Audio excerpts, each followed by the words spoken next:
Okay, good evening, everyone. Thank you for coming. Tonight's shir was sponsored by Velvel and Polina Zickman. This is in honor of two birthdays in their family, of their two sons. May Hashem give them both shnas bracha and hatzlacha, and only good, wonderful things. It's a yahrzeit of a grandmother as well. I remember from previous years, and I have to check. So we're going to add that in Be'ezus Hashem when we edit the class for the publication. But it should be an aliyas neshama for his grandmother as well. Okay.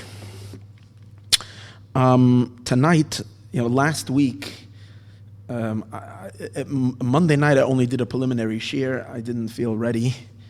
And we spoke about Yerushalayim, but I redid it on Tuesday night, and it's called Yerushalayim, Her Deepest Secrets. And this week, we're going to talk about Chevron and her deep secrets, because this week is Parshas Chayei is the parsha of Chevron.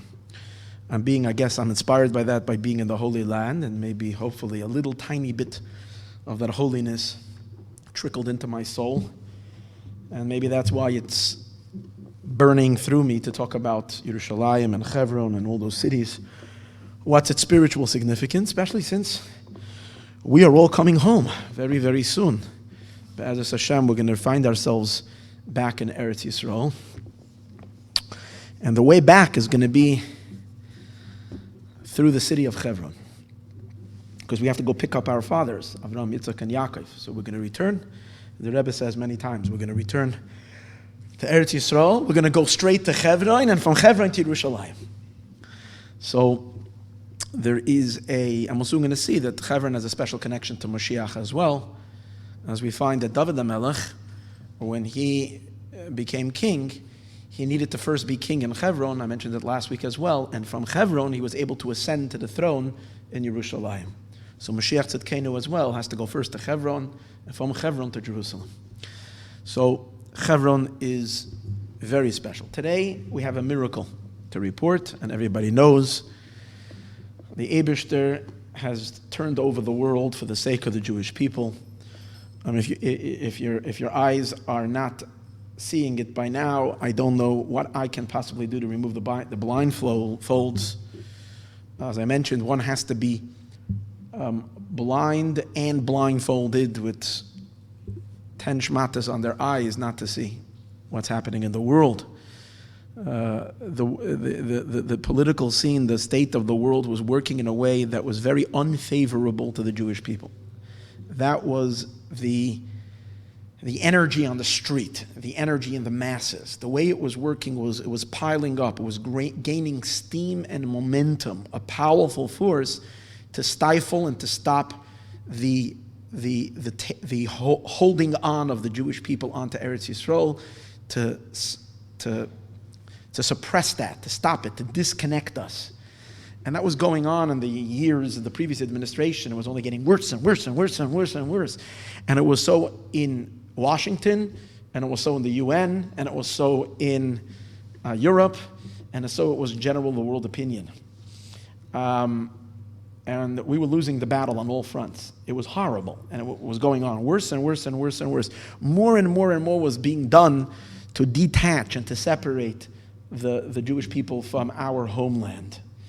And about 3 years ago, the Eibishter threw the entire world for a spin by changing radically, which everybody, based on what you're seeing today, we're not blind, what we're seeing today in terms of how resistant the general public is to the presidency in the United States of America, how much is being done to undo it as if it never happened. So you see how impossible this was for a fellow like this, may he be blessed, to win this election and become president of the United States. It's causing such what we might say, an allergic reaction and such a revolt against it, which tells you two things. Number one, we have to dig deeper and understand why is there an unparalleled animosity and a hatred. I mean, it's not just ordinary policy. There's something that borders beyond any explanation of why there is such a deep, unsatiable and unquenchable desire and thirst and want to dethrone him and to throw him off, number one. Number two, by seeing how big and how great the opposition is, you get to realize how impossible it was for him to win in the first place, and how he should not have, based on any natural state of things, been the president of the United States. It's by now it should be. I've been saying this even before he became president, but by now, and then I felt a little bit like, a little bit like a wolf in the wilderness howling. By now, it should be clear to anybody who Eretz Yisroel, being a land where the Jewish people can walk freely, is dear to their heart. Anybody who cares about Jerusalem, anybody who cares about these deeply important things, cares about Mashiach, it should be clear to us now that this is the hand of the Almighty. This is the hand of God. And that's why it is, because it is so Mashiach-ig, because it is so explicitly the hand of the Eibishter, the hand of God, that is the reason for both things, why there is such a resistance, and why it has to be that it doesn't make any sense. Like every day you tune into the news, you're looking at a world that does not make any sense. In addition to Eretz Yisrael, that doesn't have a government, which also doesn't make any sense. In addition to America, and especially in the United States of America, the change of the superpower of the world, in which he favors Israel, also with an irrational and inexplainable explanation. What does he have with the Jewish people that he makes this so central? I mean, does he get the evangelical vote? Okay, maybe. But the animosity that he gets because of that maybe far outdoes what he can gain. And the answer is, it's not him. It's not him at all. What is sitting in the house, what's taking place in Washington is the hand of God turning the tables and fighting off those forces that try to break, as we said earlier, and separate the Jewish people from the land of Israel. That's what's taking place. So it's clear that we are now witnessing the Messianic process. Now, if we needed more evidence, so on the very week that we read about the first acquisition of the Jewish people of the land of Israel, Eretz Yisrael belongs to us because God promised it to us. He promised it to Avram Avinu. But that promise took place already 2 weeks ago, Parshas Lech Lecha, 2 weeks ago. It took place close to 4,000 years ago, the promise. But but that was a promise from Hashem, and that's good. You can take that to the bank. But in addition to that, there was actual illegal purchase that is documented in the Torah, Parshas Chayei, where the Medrash tells us that there are 3 places where the nations of the world, even if they're going to have a complaint to the Jewish people regarding the rest of Israel that we are thieves, because we're taking a land that does not belong to us. On that we have a very good answer. Rashi says, we're not thieves because the entire world, the real estate, belongs to God. And therefore, he supersedes anybody's ownership. So even if there was ownership in the land of Israel of anybody else, that ownership does not override God's ownership. And therefore Hashem can take the land and give it to whomever he chose, and he chose to give to the Jewish people. That's regarding all of the land of Israel, where there is a complaint and there is a refutation of the complaint. The nations complain, and then we can refute it. But there are 3 places in which they cannot even complain in the first place, because we paid top dollar for it. This was like a purchase of the most expensive real estate. And what are those 3 places? One of them, and the first one, is Chevron, Ma'aras HaMachpelah, the cave Machpelah, where our Avram, Yitzchak, Yaakov, Sarah, Rivka, Rachel, Leah are buried, has 0 relationship to the Muslims. It is completely not related to the Arabs. Even though Avram is buried there, and Avram could be the grandfather of the Arabs as well, Avram purchased this land for Sarah and not for Hagar, which means he didn't even purchase it for himself. He purchased it for Sarah. That means that he purchased it for the Jewish people. So they don't have absolutely zero claim. And Avram paid an enormous sum, which, as they say, the Medrash makes a cheshbon, a calculation of what kind of sum this was. The 400 Arba Me'ah shekel kesef over lasocher. These are the best coins. This was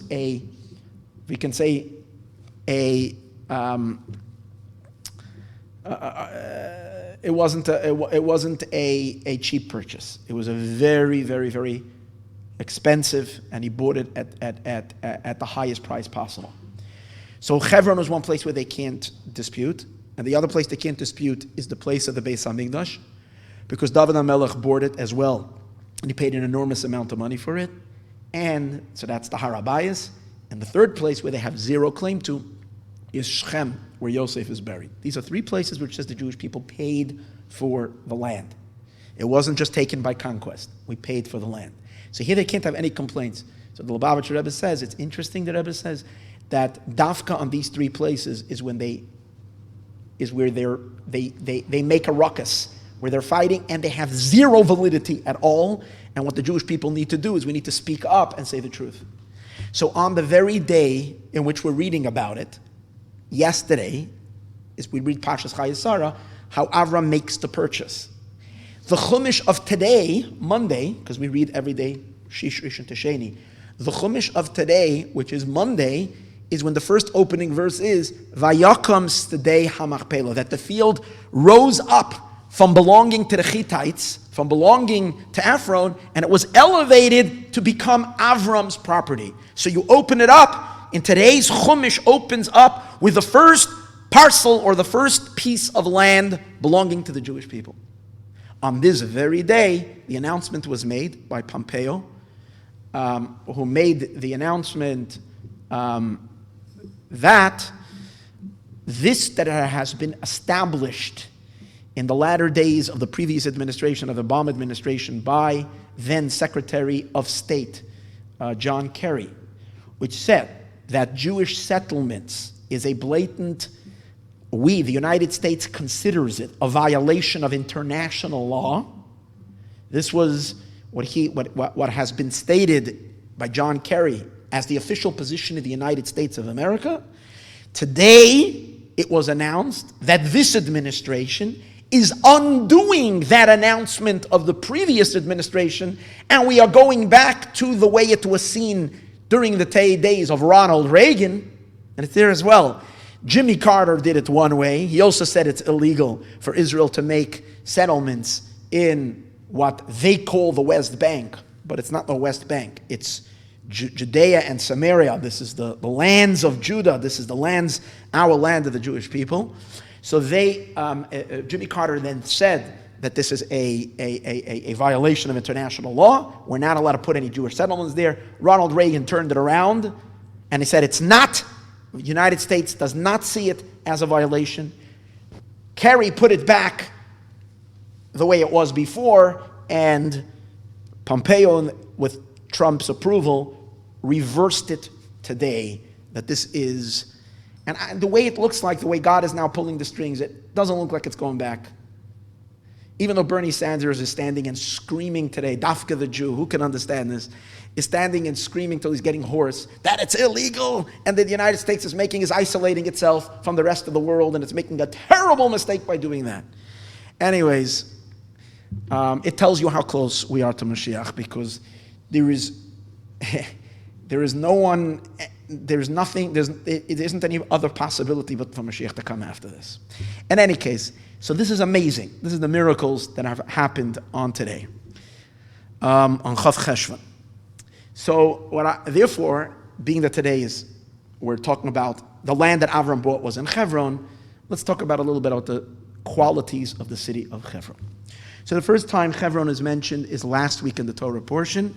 It mentions that Avram Avinu settled the first place that Avram comes in. Hashem tells him, Lech Lecha. He goes into Eretz, it's not last week, 2 weeks ago in Parshas Lech Lecha. He goes into Eretz Yisroel. Rashi says he's going from one place to the next place, a month here, a month here, and a month here. He's not settling anywhere. The first place that Avram actually settles in Eretz Yisroel is in the city of Chevron. The pasuk says, "Vayeshev ba'aloynei Mamre," that Avram settles in the plains of Mamre, hu Chevron, which is Chevron. It's a pasuk in Parshas Lech Lecha. Yeah, I'm saying not hu Chevron, Asher bechevron, that is in Chevron. That's the first time the word Chevron is mentioned, and it has two names. It's called Aloynei Mamre, the plains of Mamre, which is Chevron. Fine, that is in Chevron. Fine, and he builds a mizbeach there. Fine. It's mentioned again last week in the parsha. Parsha is Vayera, not with the name Chevron. Over there, it's mentioned that Hashem comes to visit him. Vayera Elav Hashem be'eloynei Mamre, in the plains of Mamre. Right in the beginning of Parsha is Vayera. Hashem comes to visit him in the plains of Mamre. And it doesn't say who Chevron, but that's Chevron. The plains of Mamre, that's Chevron. Okay? So that's where the great visit came, when the angels come. That's where it happened. It happened in Chevron. Avram has his tent, and he's sitting outside, and it's hot. That whole story is taking place in Chevron. Avram moves away from Chevron right after that, because his nephew Lot got a bad reputation. He was a relative. Avram was embarrassed to be living next to his nephew Lot, because Lot had relations with his daughters. His daughters became pregnant from him, and this didn't. Avram was uncomfortable with this whole situation. He ran away as far as he can. Not as far as he can. He went to Be'er Sheva. Avram lived in Be'er Sheva, in that area, which is more south in Eretz Yisrael. He lived there for 26 years, and then he moved back to Chevron. Rashi says 12 years before the Akedas Yitzchak. So again, from which place does God tell Avram Avinu to go to the Akedah, to go sacrifice his son? And the journey that Avram Avinu takes for 3 days is from Chevron to Jerusalem. So you think about how awesomely special this Chevron is. Okay, this is the first place that Avram lives. This is where Avram and Sarah's tent is. Here's where they give birth to Yitzchak. Here's where Avram is sent to go to the Akedas Yitzchak. And here is where we have the opening of this week's parsha. Sarah Imenu, our mother Sarah, passes away in Chevron. Okay? Now, what does the pasuk say? Vatamasham bekiryas arba. She passes away in a place called Kiryat Arba. He Chevron, which is Chevron. So now we find a new name to the place. Remember, before we had, it was called Elonei Mamre. That was one name. Here we call it Kiryat Arba, the Kiryas Arba, and which is Chevron. Okay. We have one, and later in Parshas we have more references in Bereshis to Chevron. I didn't go through the whole Chumash to find all of them, but one of them which I want to make mention to is that we have when Yaakov sends Yosef to go meet the brothers. It says, V'yishalcheyu, Yaakov sends him me'emek Chevron, from the valley of Chevron. And there you don't only have Chevron, you have me'emek Chevron, from the depth of Chevron. That's something to consider.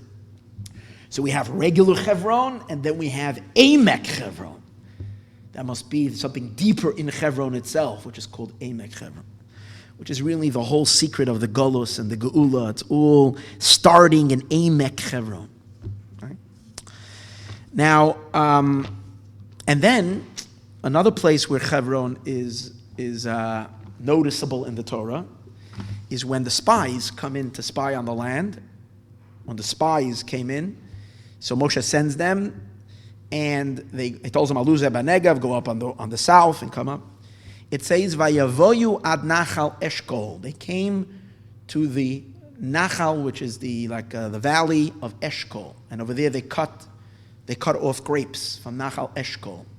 That Nachal Eshkol is Chevron, or close by to Chevron. That's what the Midrash says. So the Midrash says actually that Chevron has 4 names. It's called Eshkol. It's called Mamre. It's called Kiryas Arba, and it's called Chevron. 4 names to Chevron. So that we'll see the number 4 is a very significant number when it comes to the city of Chevron. And it has actually 4 names. So I want to get a little bit into the meaning and significance of these names and into the spiritual meaning of the city. What is the specialty, the special qualities of the cities of Chevron? So now really, I'm questioning, maybe I didn't get a chance to look this up. While I'm speaking now, I'm getting a little what we call it, static in my brain.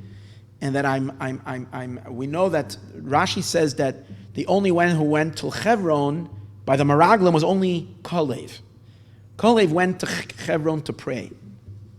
So we know that there is today, everybody goes, and it's always been a minhag by the Jewish people, to go pray by Kivrei Tzaddikim, to go pray at the grave sites of the great Tzaddikim. That's been an ancient custom.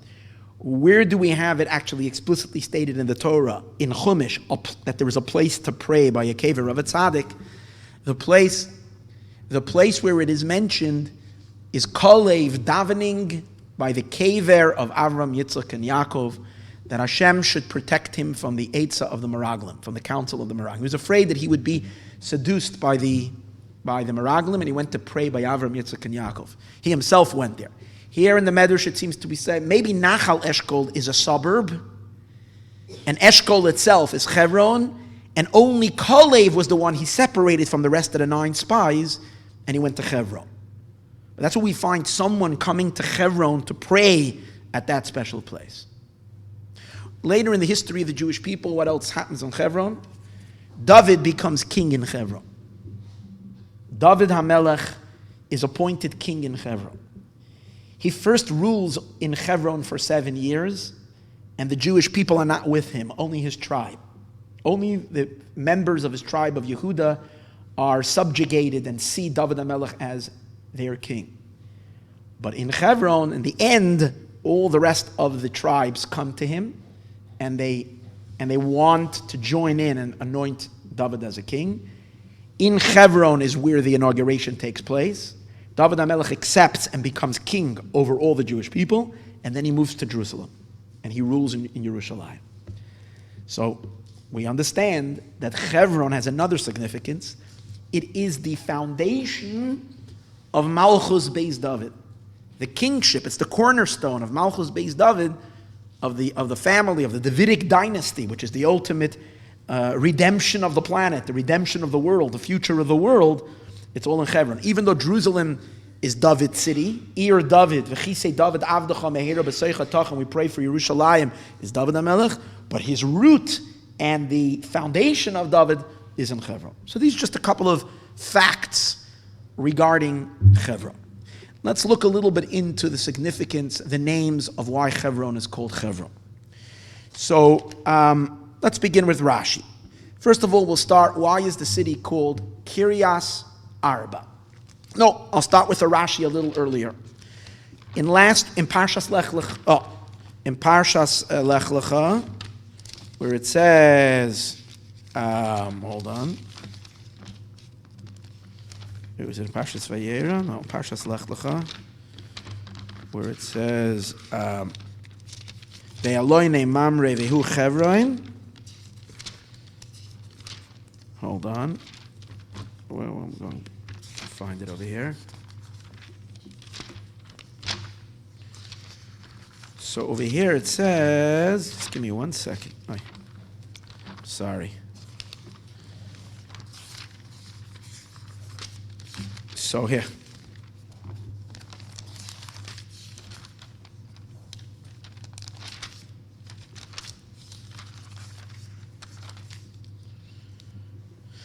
Baloine Mamre. So Rashi says, why is it called in the plains of Mamre? Why is he called Mamre?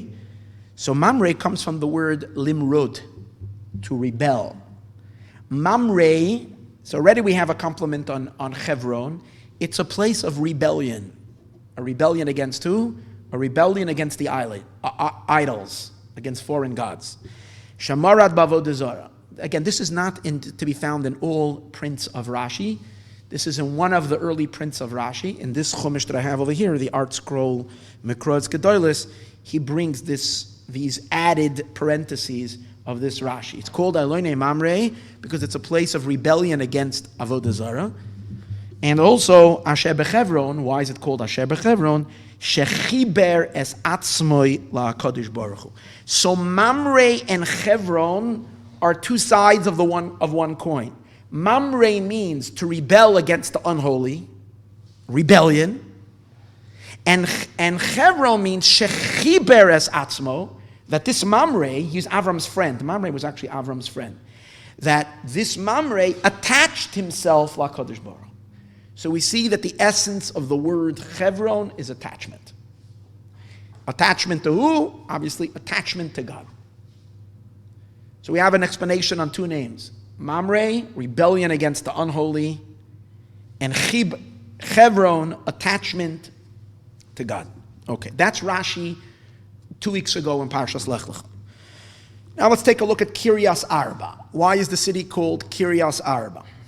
So Rashi says, Al Shem Arba Anakim Shahayu Sham.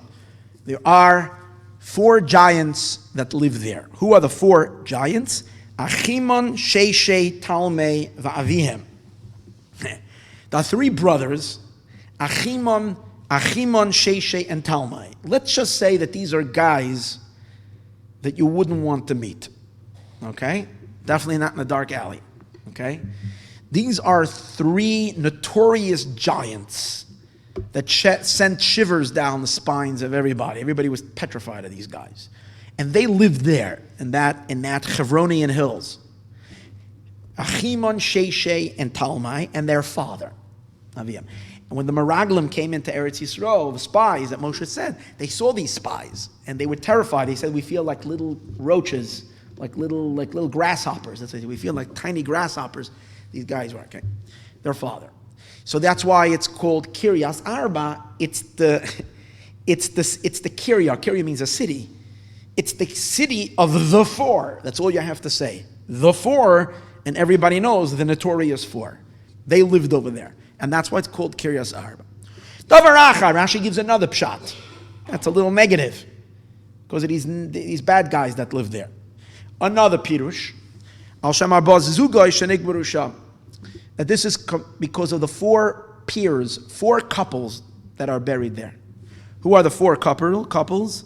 Adam and Chava. There are 4 couples buried in Ma'aras HaMachpelah.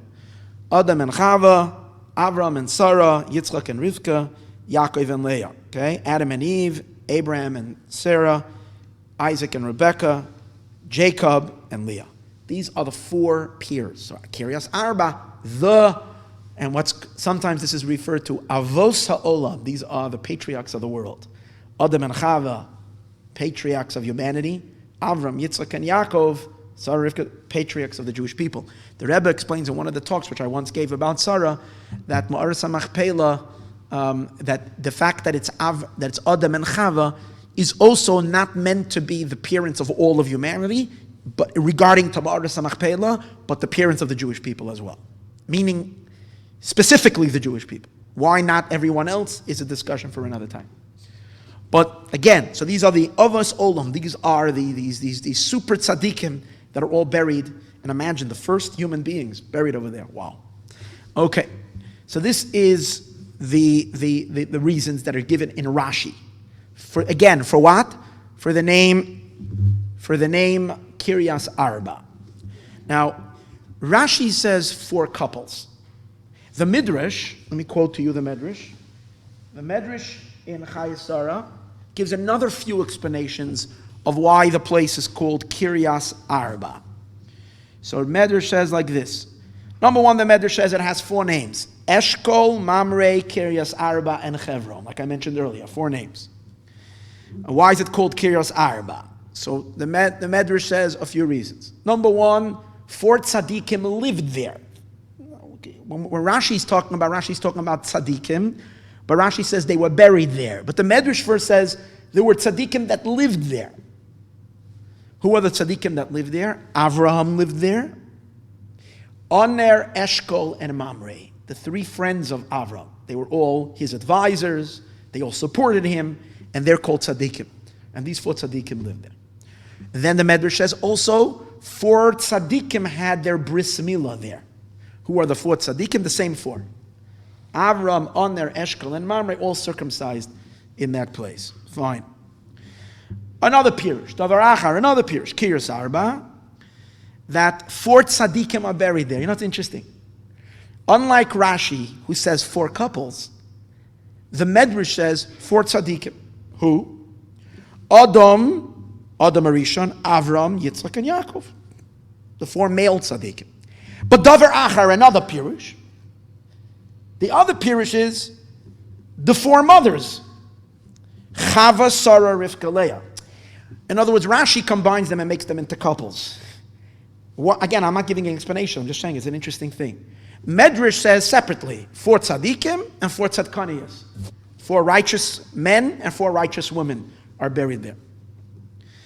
And then another Pirush, the first Pirush that Rashi gave, the 4 giants that live there. Gimel, there is this fellow, Anak, there is this super giant, and there is his 3 children. Now I'm going to stop right over here. Since we're talking about the super giant and his 3 children, I'm going to read to you a pasuk in Sefer Yehoshua. See, these are all news. This is news to me today. I got to look up many things. I got to find some really cool things. So in Sefer Yehoshua, in Perek Yudalad, in Joshua, the last, chapter 14, the last pasuk in Perek Yudalad, V'shem Chevron, and the name of Chevron, Lefonim, in the past, Kiryas Arba. It was called Kizavot. This is actually a pasuk in Tanakh, in Scripture. Before that, it was called Kiryas Arba. Why Kiryas Arba? Ha'odom ha'gadol ba'anokim. The man who is the greatest of giants.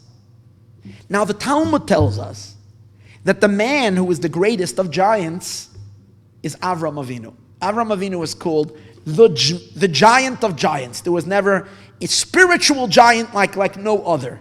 Is Avram Avinu. I think it's even that it says that Hashem told Moshe Rabbeinu, don't stand in the place of the great. That even Moshe Rabbeinu was told that even though you are the one that I'm connecting more than any other human being, until Moshe Rabbeinu, more than anybody else, but you should know it's in the merit of Avram Avinu who is the super giant, and don't stand in the place of giants. So according to the Midrash, Ha'adam Agadol Ba'anokim, the great man who is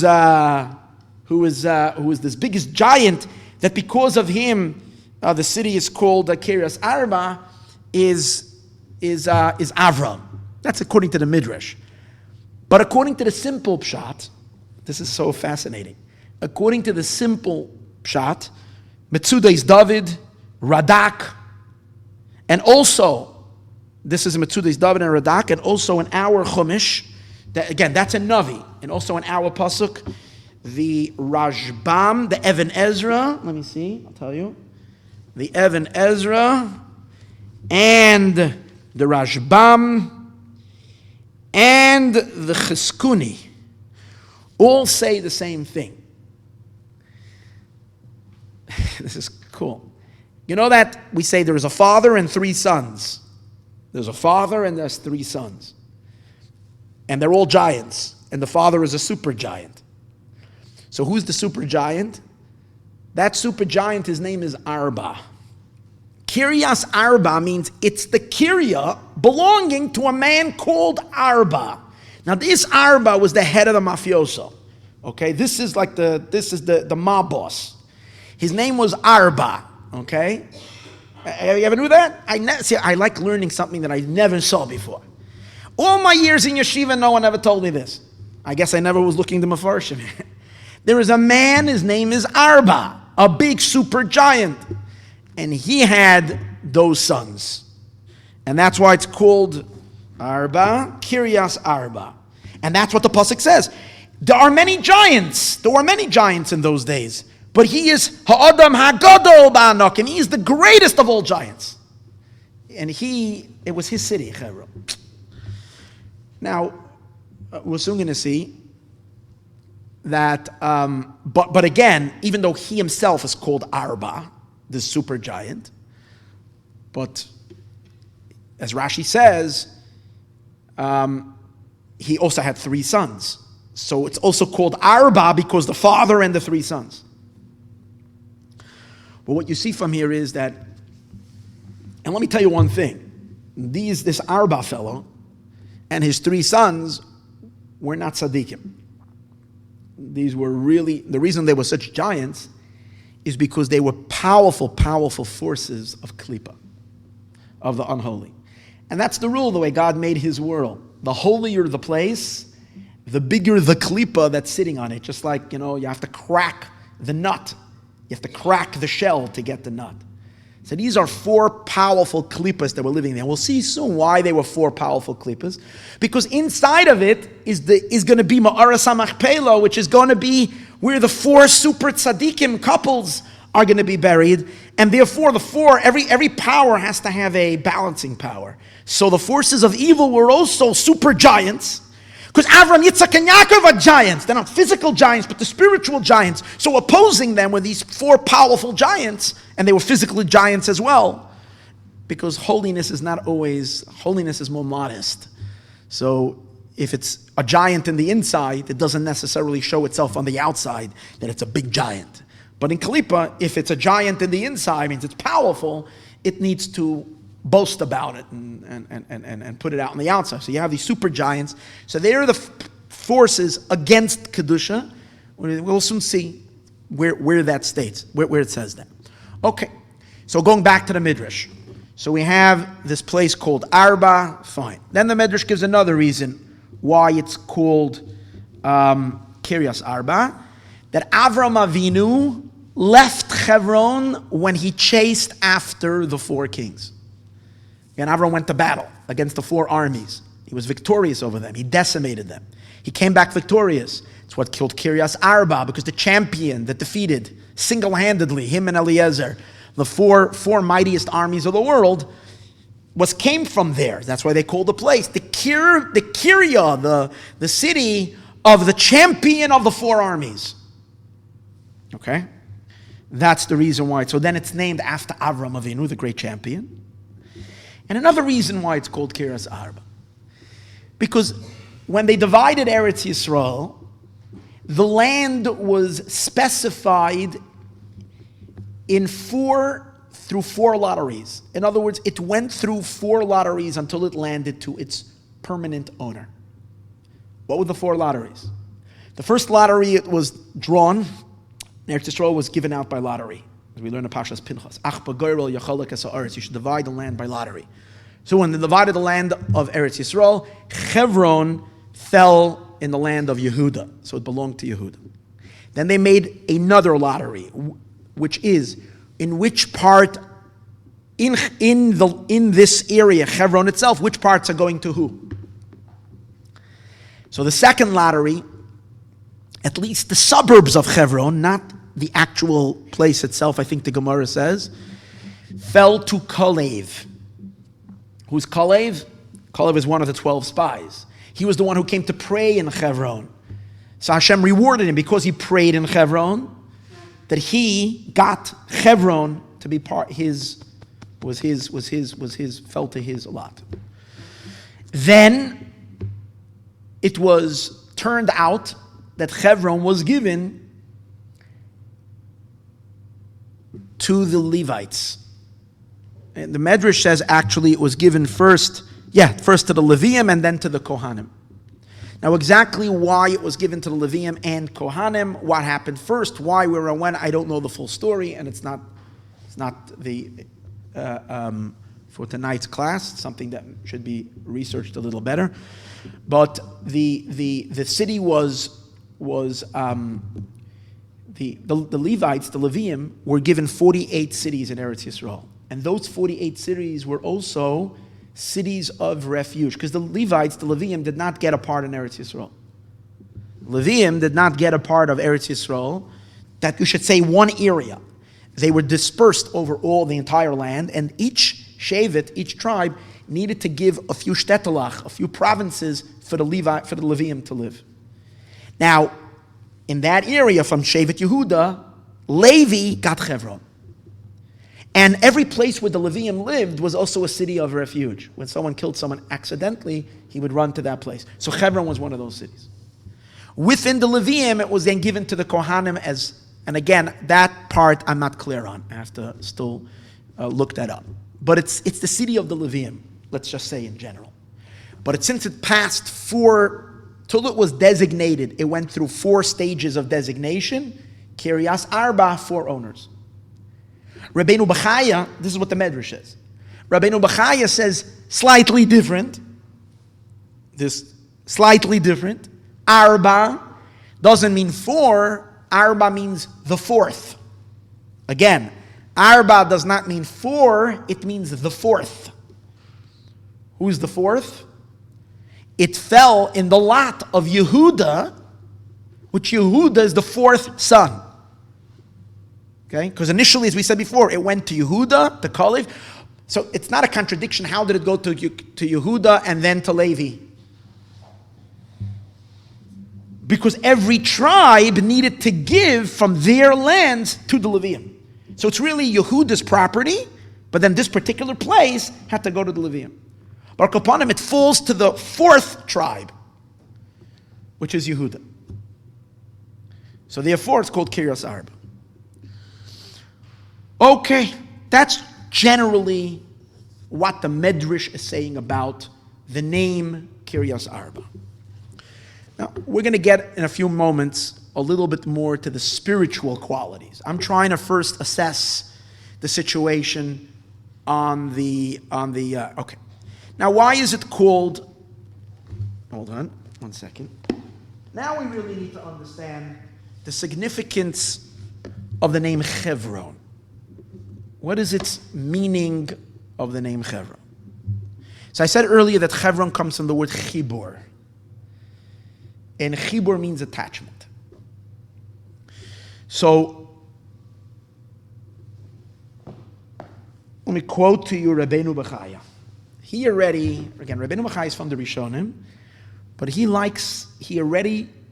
Rishonim you don't have much, in most of the Pirushim of the Rishonim, they stick very much to pshat, to simple interpretation, literal interpretation.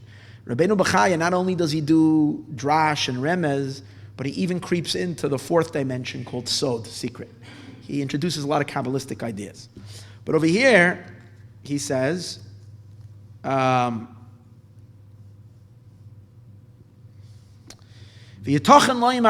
is very powerful. B'shem Arbahu Chevron. Why is it called Chevron?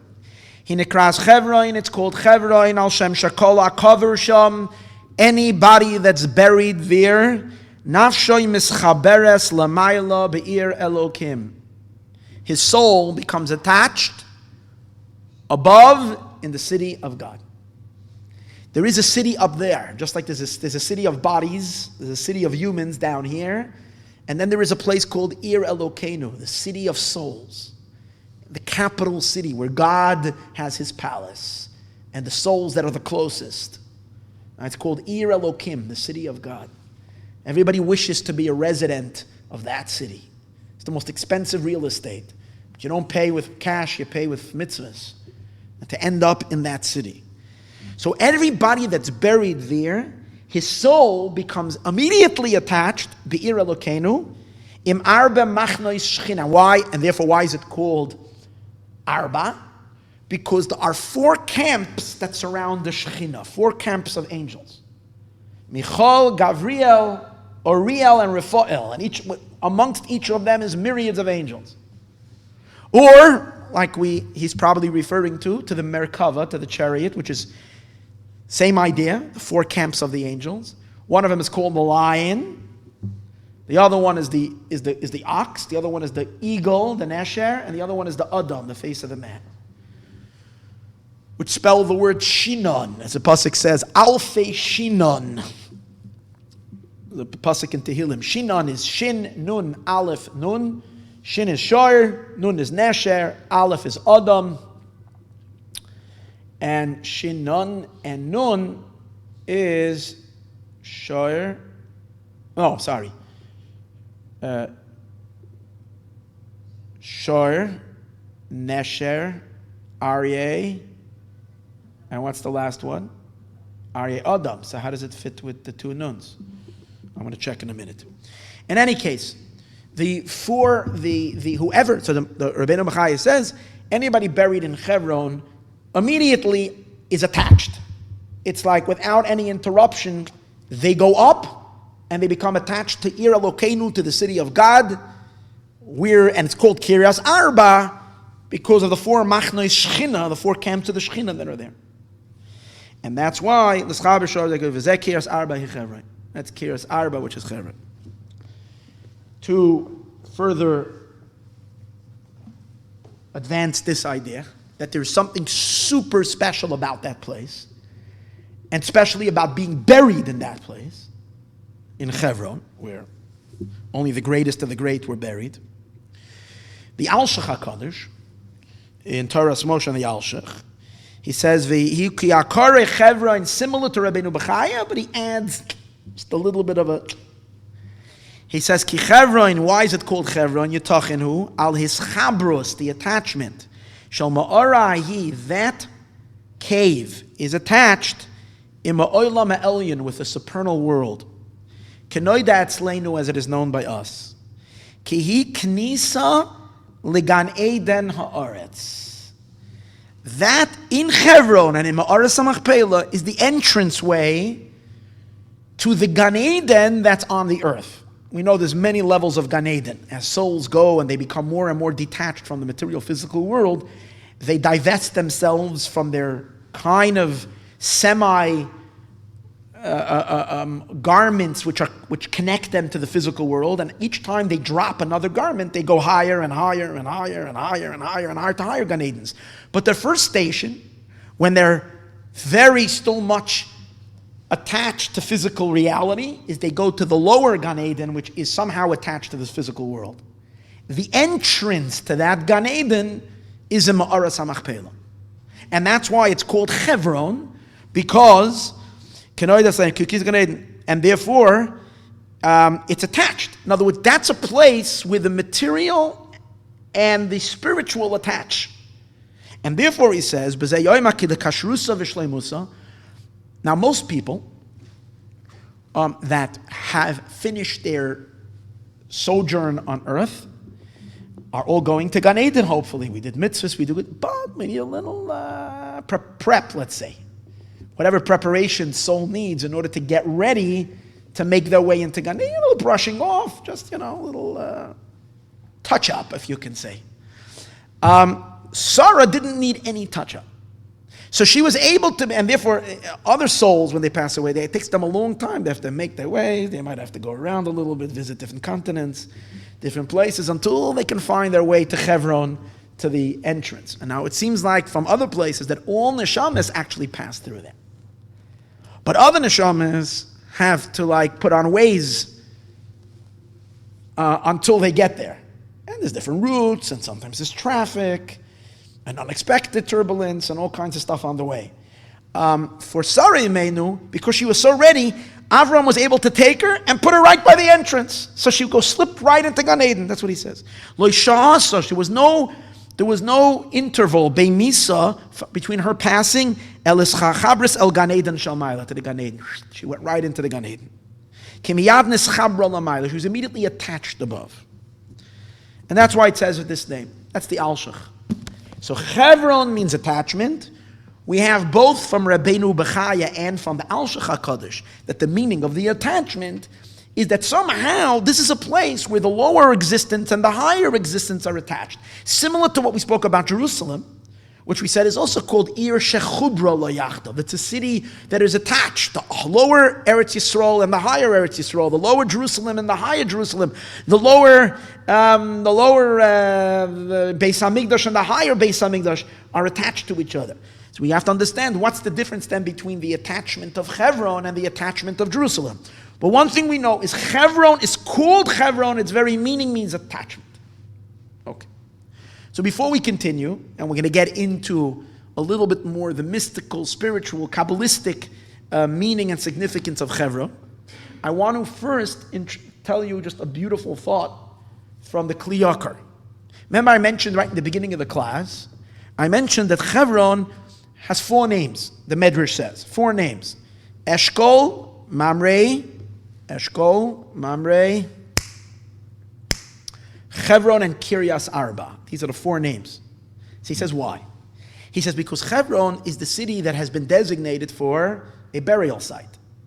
Actually, it says that Chevron is, in terms of fertile land and nice land and good land, it is the weakest of all of Eretz Yisrael. That's why it was designated as a cemetery.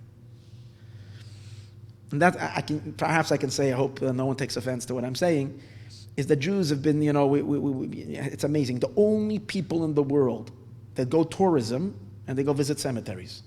That's what we do. It's crazy. Go to Ukraine now, everybody is going, and it's like a whole business. People go only to cemeteries to visit cemeteries. Everybody else goes and they go eat fine wines and cheese, and they go around the world touring this, and Jews go to cemeteries. But you see that Avram Avinu, he was already also attracted. Right when he came to live, the first place he lived in Eretz Yisrael for 25 years was in a place that would be designated as a cemetery. Actually, I didn't want to speak in the not good side. So the Medrash actually, I stopped at that point. See, I can't contain myself. I didn't say it on purpose, and now I'm spilling it. The last words that the Medrash says regarding to Chevron is that one other reason it's called Kiryas Arba is it's because the four of the most uncomplimentary places in Eretz Yisrael, in terms of it, and that's why it was a cemetery. Okay, so now if that's the case, so he says Chevron is associated with passing on, transition from this world to the other world. So he says there are four reasons that a person can die.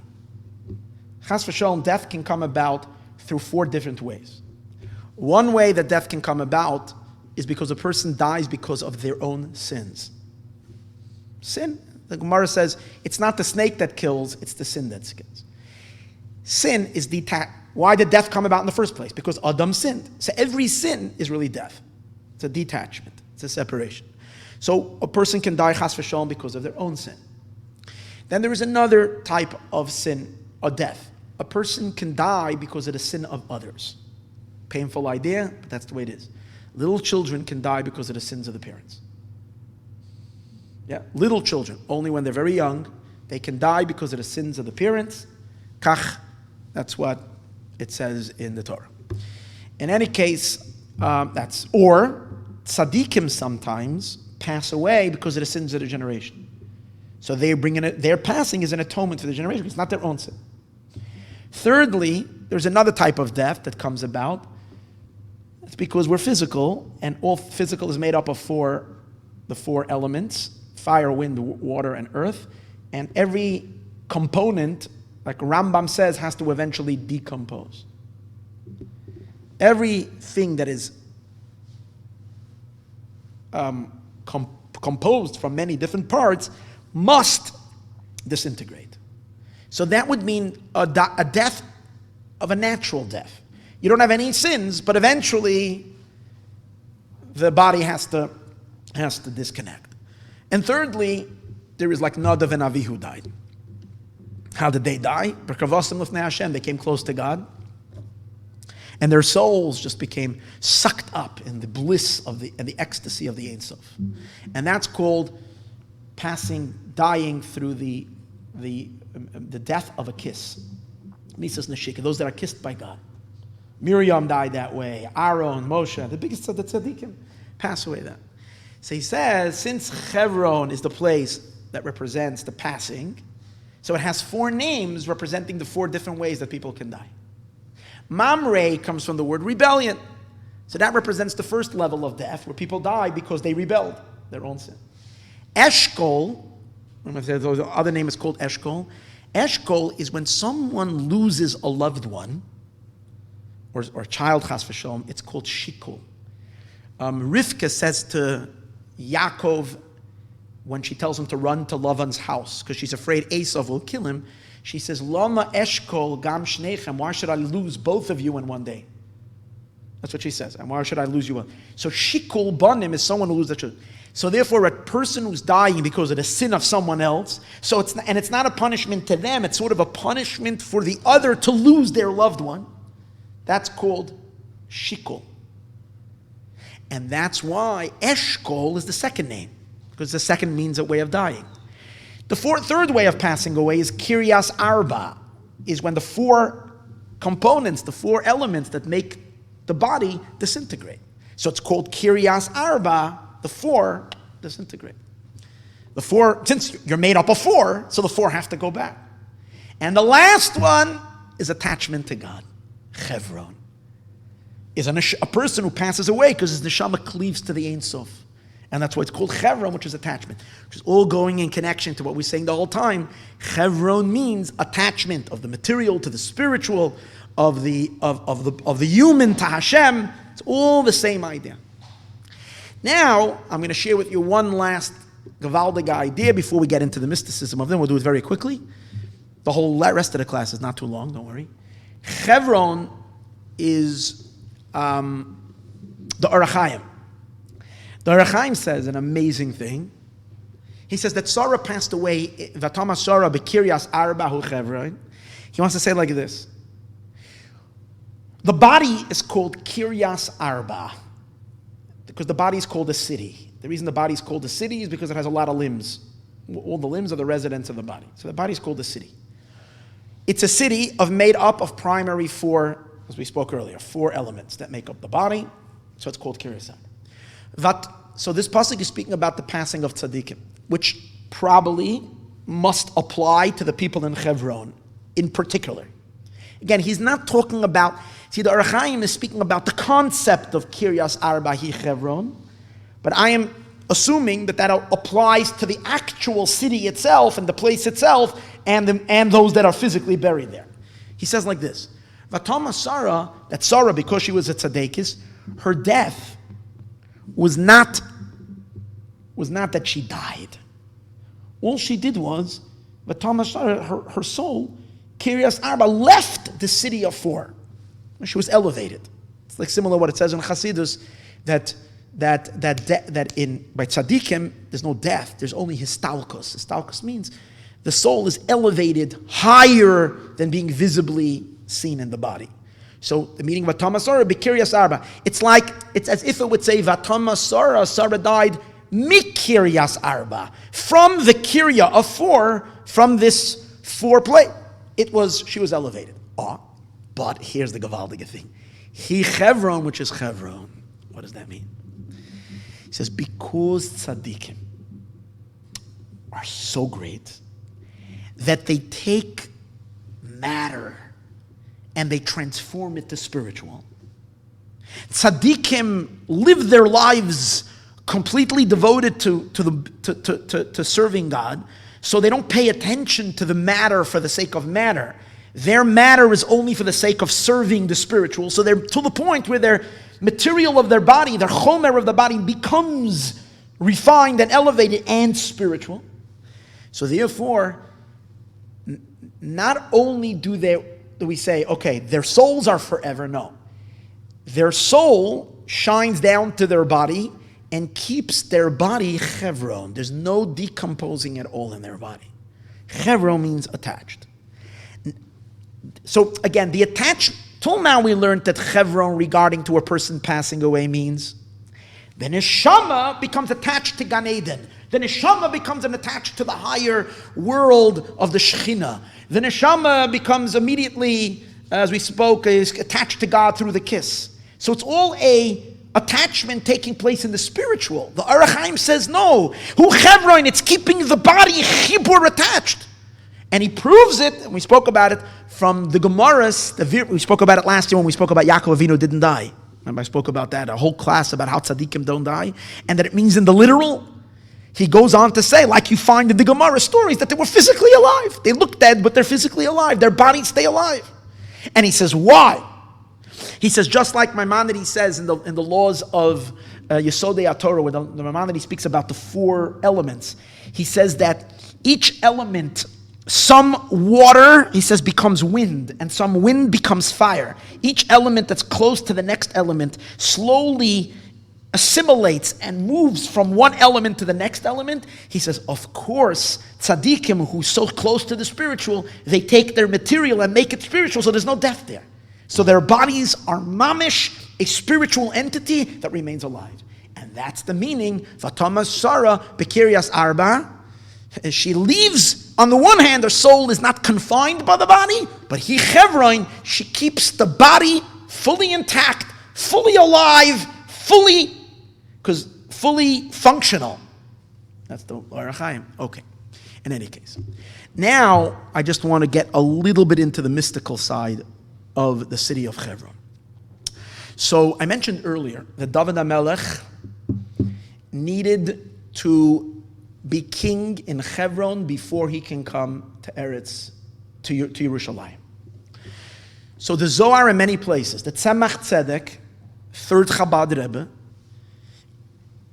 is trying to crack the code. Not trying, he's a Rebbe, so he's not trying, he does.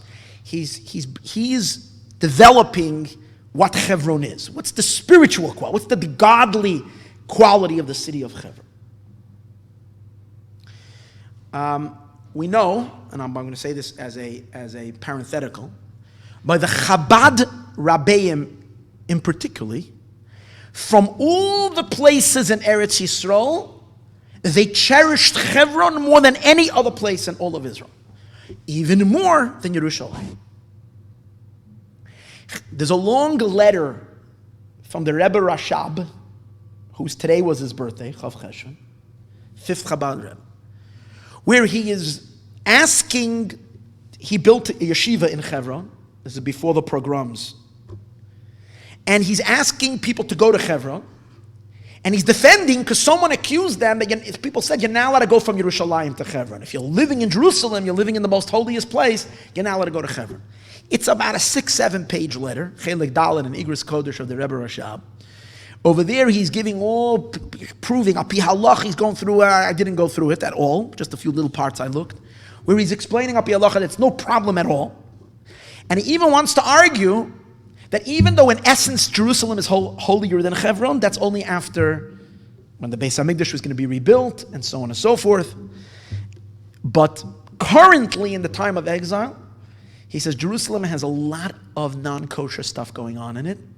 People have moved there that have, he writes, there are theaters over there and all kinds of stuff, which block the holiness from being revealed. Chevron, he says, that has never happened to. And therefore he says over there, he says like this, I would venture to say that currently Chevron is holier than Jerusalem, and therefore he's calling for Chassidim to move to Chevron. He's following in the footsteps of his great-great-grandfather, the Mittler Rebbe, the son of the Balatanya, the Mittler Rebbe, who very, very much, he started a yishuv in Chevron, the Chabad yishuv in Chevron, and he encouraged the Chassidim to leave Tzvas. Tzvas was, again, the seat of Kabbalah, of mysticism. The great students of the Baal Shem Tov went up to Tzvas, to Tveria, for the Galil, to the north. He encouraged 15 families to leave Tzvas and move to Chevron. And he says, and I write up a lashon over there, that all of our Rabbeim, all their longing was only for Chevron. As Chevron as being the crown jewel of Eretz Yisrael. Very, very special. There's Lashonas over there that are really, really powerful. But in any case, the Tzemach Tzedek also, they built a shul. The Tzemach Tzedek also encouraged, they built a shul for the Tzemach Tzedek in Chevron, and they named it Beis Menachem. After the Tzemach Tzedek passed away, they named it after him, Beis Menachem, the shul of the Tzemach Tzedek. The Mittler Rebbe also had a shul in Chevron. In any case, there's a lot to talk about this. But what I do want to say is that the Tzemach Tzedek is he's developing what is Chevron, what is the etymology of the spiritual energy of Chevron. So he brings from Zohar, a bunch of sources, I looked up 4 of them, okay? Where the Zohar is explaining the word Chevron from the word Chibur, attachment, but what is being attached to what? What's being attached to what? What's being attached is that Malchus, the Shechina, is being attached in Chevron as the place of attachment, where Malchus is attached to her husband, the Ze'er Anpin, and primarily to the 3 spheros, Chesed, Gevurah, Teferes. Why? Avram is Chesed, Yitzchak is Gevurah, Yaakov is Teferes. They're buried in Chevron, and Chevron itself, the earth, Eretz Yisrael is Malchus. Eretz Yisrael is Malchus. So in Chevron, where Eretz, where land, where Eretz Yisrael, which is Malchus, is attached. Why is Eretz Yisrael called Malchus? In general, Malchus in general is called earth. because there's 10 spheres, Malchus is the last sphere, the Shechina is called earth. So where Avram, Yitzchak, and Yaakov are interned, that's the place of attachment where Chesed, Gevura, and Tiferes flow into Malchus. So that's the idea of Yichud Kutche Berichu Shchinte. That's the place of the ultimate Chibur. Now, anybody that listened to last week's shir is going to say, well, you said the exact same thing on Jerusalem. Yira is Malchus. Shalem, I spoke, is Yesod. It's attachment. True. And I don't know the answer of what differentiates the chibur that there is in Yerushalayim of these two factors and the chibur that there is in Chevron. Anybody listening to the shir and wants to go through all these sources that Tzemach Tzedek and these places and give me a clearer understanding, I'd be very happy. But in general, it's also representing this attachment and this fusion of Malchus to the three other spheres, Chesed, Gevurah, Tiferes, as they fuse together, Chevron, the four of them together. And that's the reason, in addition to it being called Chevron, it's also called Kiryas Arba, the Kirya of four. What's the Kiryas Arba? Chesed, Gevurah, Tiferes. Malchus is the fourth. Chesed, Gevurah, Tiferes. Malchus is the fourth. So therefore, and all of them together, Kiryas Arba, it's the Kirya. And what really that means, it's the point of connection of everything, because we know that the three spheres, Chesed, Gevurah, Tiferes, are makabel from the Ein Sof, from above Atzilus, from the Ein Sof. Malchus is the source of the creation of the finite worlds. The connection of, it's like the two Kruvim. One of them represents the end of the flow of the Ein Sof light. The other one, the other cherub, is the receiving end. So that chibur, that attachment, happens in Chevron. It's related to the four wheels or the four legs of the chariot. There are four legs in the chariot. Who are the four legs? Avram is one leg, Yitzchak is the other one, Yaakov is the other one, and the fourth one is David. That's the reason why David HaMelech could not go become king in Jerusalem until he was first in Chevron for 7 years, because David HaMelech is Malchus. In order for Malchus to have power, she must receive that. She's compared to the sun, to the moon. Doesn't have any light of its own, doesn't have any energy of its own. She must go receive it from her husband. So he had to go live in Chevron 7 years, so there can be a flow of the yichud, of ze'er anpin, of the 6 emotions, primarily the first 3, Chesed, Gevurah, Tiferes, and they flow all into Malchus. And then you have Kiryas Arba. That's the Kirya of Arba. David HaMelech, after he receives that, he can ascend in Yerushalayim and manifest his kingship all the way. Powerful idea. He also says, another meaning in the Kiryas Arba Hu Chevron, hear this, related to the same idea, this yichud, this attachment. He says like this, there are 4 letters in Malchus. Malchus has 4 letters. Aleph, Dalid, Nun, Yud. Ado, da-da-da-dam, Nai, that's Malchus. Adon means king, master. Malchus is the power of kingship of God in the world. Aleph, Dalid, Nun, Yud. Then there is God as he transcends being a king over the world, the infinite light. That is Yud, Kei, Vav, Kei. Kiryas Arba is Aleph, Dalid, Nun, Yud. That's Malchus. Kirya, Malchus called a city. It's the city of 4. Aleph, Dalid, Nun, Yud. Hu Chevron, it's attached. Kiryas Arba, Malchus, is attached. Mechubar, it's attached to the Yud, Kei, Vav, Kei. So it's 4 and 4. That's why there are 4 zugos. There are 4 couples that are buried there. Because the Aleph, Dalid, Nun, Yud is attached to the Yud, Kei, Vav, Kei. Attached perfectly together. The 4 couples. The females are the Aleph, Dalid, Nun. Doesn't say that explicitly. That's my understanding. The females are Malchus. Aleph, Dalid, Nun, Yud. The males are Yud, Kei, Vav, Kei.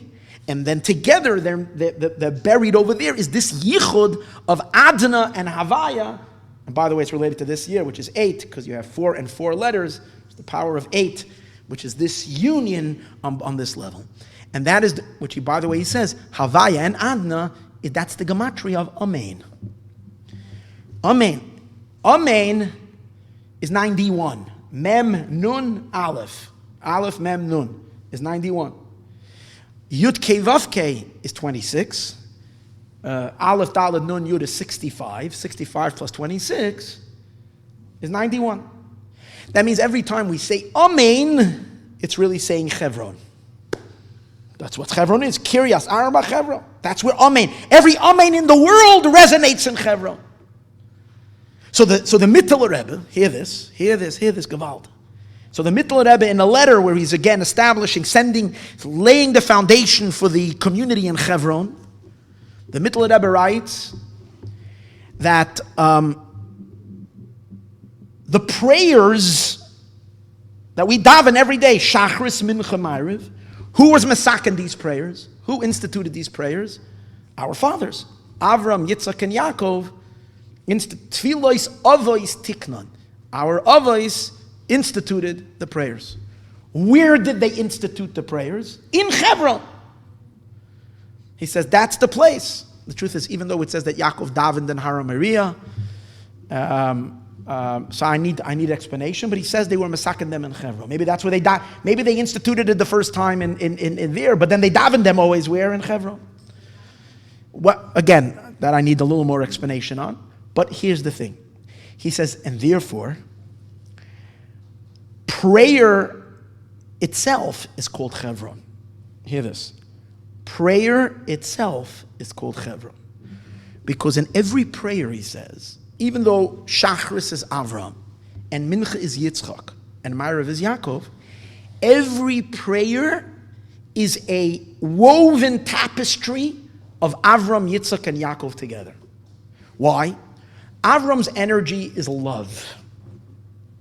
So if you take a look in Avram's, you take a look in davening, you have psukim, verses that are all about love. Avas olam avtanu, avas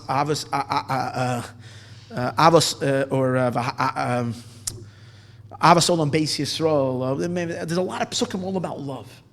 Then there are psukim that evoke awe and fear. Then there are verses that evoke compassion. Rachmecha harabim rachem aleinu. He says every prayer is a combination of Avram, Yitzchak, and Yaakov. It's connecting to God through all three emotions. So therefore, he says every prayer is Chevron. Chevron malashon chibur. Chibur of Avram, Yitzchak, and prayer itself is Malchus. Prayer, we know Malchus is called prayer. Vani tefillah. Prayer is Malchus, that's David. But its energy is an energy of love, fear, and awe. And that's the makeup of it. Therefore, he says that before you daven every day, I'm quoting to you from the Mittler Rebbe's letter.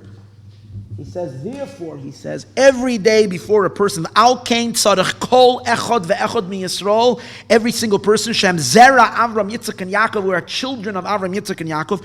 Koidim Kol Tefillah L'Kasher Es Atzmoi. Before you start praying, you're supposed to bond yourself Ba'avoisav HaKadosh to Avram, Yitzchak, and Yaakov. Before you pray every prayer, in your mind and in your speech and in your action, he says. Misaknei hatfilos, the ones who were instituted it. B'machshava dibur emaisa, in thought, speech, and action. What does it mean in action? I'm not exactly sure. Giving tzedakah, that's Avram. Learning something probably is Yaakov. Yaakov is Torah. What does it mean in action? Yitzchak? Not exactly sure. Machshava dibur emaisa, belev v'nefesh v'loim. And you're supposed to do it with your heart, not externally. Deeply meditate and connect to Avram, Yitzchak, and Yaakov.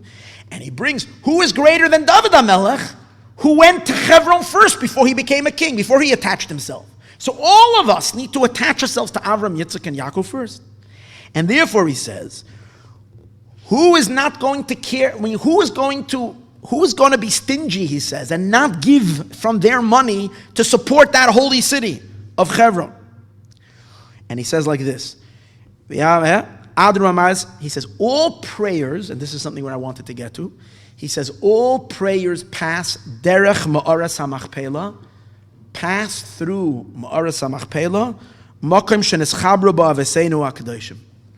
All prayers, another reason why it's called Chevron, prayer itself is called Chevron, and all prayers in the whole world are collected from the whole world, and where do they all attach themselves together? Every day, in Chevron. And from there, okay, this is what the Mittler Rebbe brings, that prayers go up in Chevron. You're going to ask a question. What do we know? We pray towards Jerusalem, because our prayers go to Jerusalem. So are they going up in Chevron, or they are going up in Yerushalayim? Good question. So the Lubavitcher Rebbe brings this piece from his great-great-grandfather, from the Mittler Rebbe. And he says, like the Mittler Rebbe says, so it says in other Svarim, that the prayers go up in Chevron, all the way to, he brings from Yalkut Reuveni, and from Megala Amukos. The Yalkut Reuveni brings it from the Megala Amukos, Reb Nosson, who is a phenomenal big Kabbalist, and he says that the prayers go up in Chevron. So the Rebbe says on his own, Ulai, that the meaning is the Rebbe, that first all the prayers gather in Chevron, and then from Chevron is where they go to Yerushalayim, and from Yerushalayim they ascend. So the actual ascendance is in Jerusalem, but the gathering of the prayers. So it looks like the prayers are waiting for the last, kratzer, our kratzers who daven late. So the last kratzer who didn't finish his mincha yet, it's already like a half an hour after Ma'ariv time, but he's still waiting, he's doing his mincha.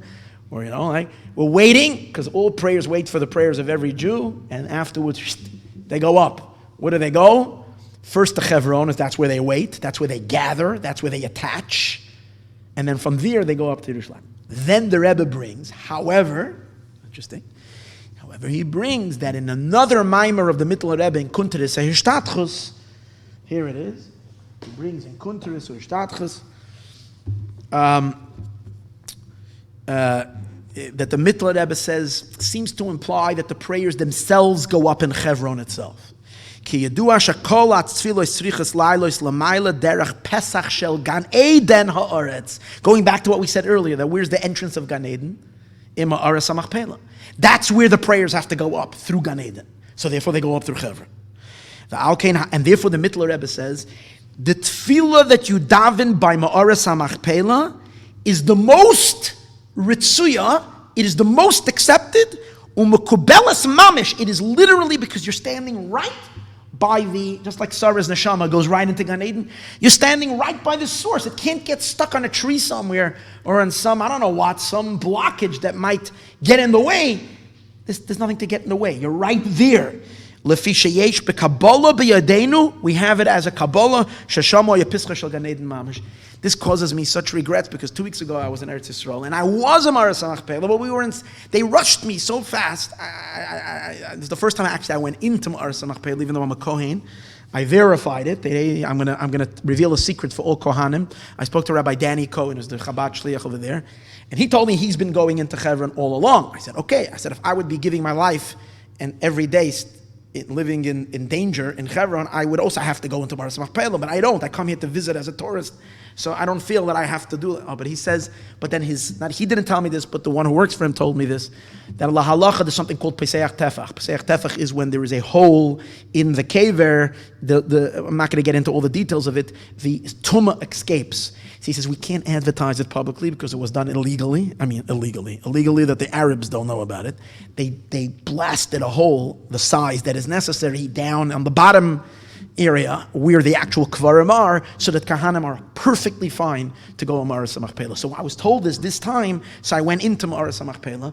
They rushed me so fast because we were part of a group, and I didn't really get a chance to, I davened, but it's like, you realize after you read this, it's like there's a certain part of me that just wants to go back to Eretz Yisrael and spend the whole day just sitting, just like you sit by the kotel, daven, just daven in Ma'aras HaMachpelah. It's like, wow, that's the place where all prayers go, immediately accepted.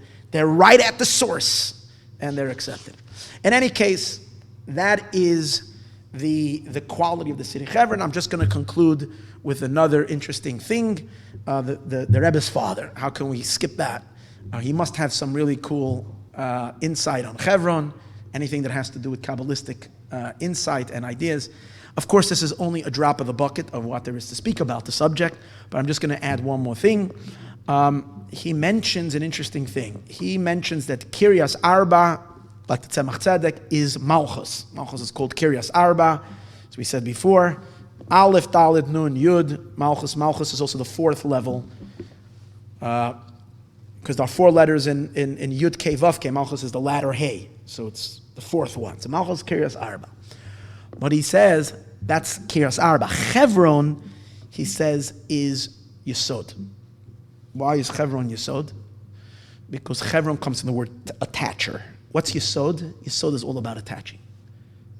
And that's why he says an amazing thing. Chevron is Gematria 266. Chevron is 266. It's the exact Gematria of Yosef. Yosef is Yesod, but not Yosef. Yosef plus the life that Yosef lived. How long did Yosef live? Yosef lived 110 years. So if you take 110 plus the gematria of Yosef, Yosef itself is Samach and Pei, is 140 plus 16. Yosef is gematria 156. 156 plus 110 is 266.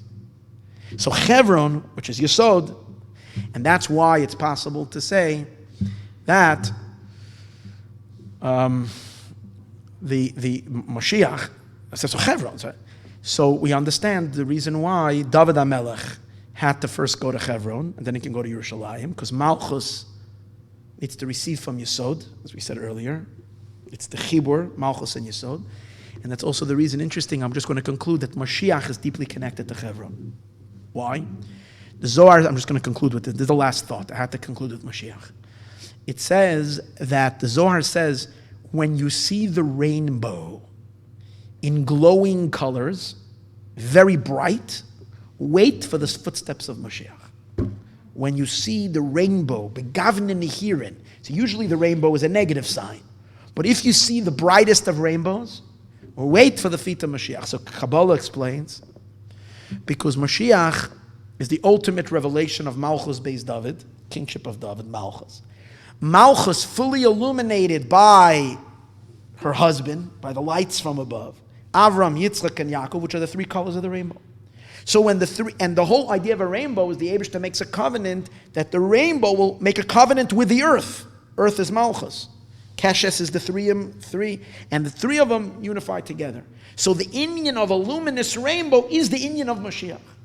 And therefore Mashiach is very deeply connected, just like his grandfather David had to go first to Chevron in order to be able to receive the Geula, the powers of Malchus, and he can reign in Yerushalayim. So too Mashiach Tzidkenu is first going to take care of Chevron, and maybe that's the reason why, related to the Rebbe Rashab. As I once said, it's interesting how all these announcements coming from the Trump administration are related to special days. Purim is when he did the Golan Heights. Chanukah is when he freed Rubashkin. Jerusalem was announced on Yud Tes Kislev.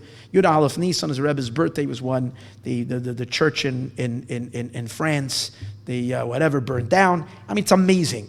And on Chav Chet, when the Rebbe Rashab's birthday, in which the Rebbe Rashab was the one who started Yeshivas Tamchei Tamimim as the yeshiva that's going to prepare the world, and he called them Chayei